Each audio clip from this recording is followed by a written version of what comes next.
Hello, I'm Claire, and my question is, Hi, Claire. In regards to transgender.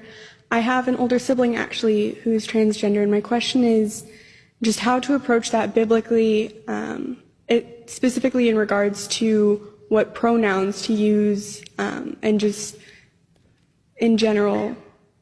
Yeah, Claire, bless your heart for asking that. Simply stated, there is no such thing as transgender. You're either XX or XY. That's it. God made man male and female. That is determined genetically. That is physiology.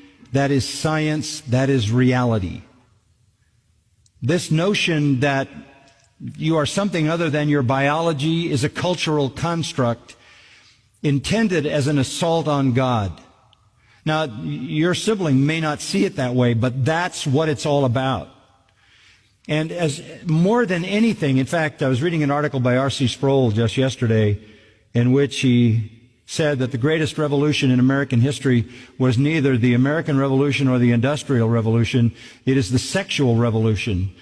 This has become the most far-reaching, damaging of all revolutions that's ever occurred in this country or any other.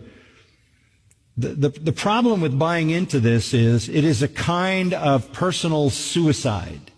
It is literally the end of your existence in the way that God designed you. I've said this a few weeks ago. A person who is in the transgender world is 19 times more likely to kill himself or herself because you have completely cut yourself off from reality and from normal relationships. This is the end of your identity. This is the end of your ability to have a marriage that is a real marriage. It's the end of your ability to have a family. It's the end of your ability to connect and to be a part of a society and a culture and have a future and belong. It is a kind of extreme isolation that can be no more extreme. You can't get more extreme than saying, I am not who I actually am. Because that becomes an utterly imperceptible identity. You literally have disconnected yourself from existence. You aren't who you are. You are some fantasy person in your own mind. Look, this is going to continue to escalate because we live in a world where people are told to construct whatever they want themselves to be. This is what the internet does to people. It allows you to create yourself the way you want to create yourself. You can access whatever is out there, and you can create your own world, your own reality, and you can live in that world. The isolation of this particular aspect of it is so sad and so tragic. I read the other day a surgery was done in Australia on a 5-year-old to do a sex change. These kinds of parents ought to be imprisoned, who would lead a 5-year-old, and what kind of doctor would ever do that in a hospital in Australia?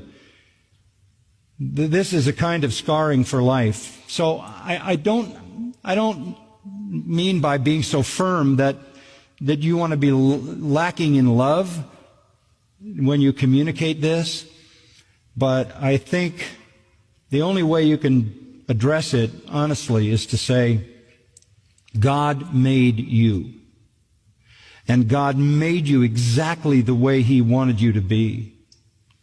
You're not only fighting God in His physical creation, you are even more importantly fighting God in His sovereignty. You are fighting God in His spiritual relationship to you. This is a war on God.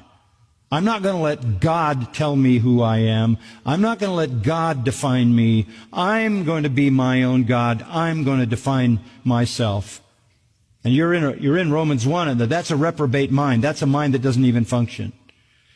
So, while saying that with firmness so you understand it, I think this has to be dealt with love and compassion, because there's some holes in the heart of someone going in that direction. There's a lack of being loved and accepted and feeling wanted and needed and significant.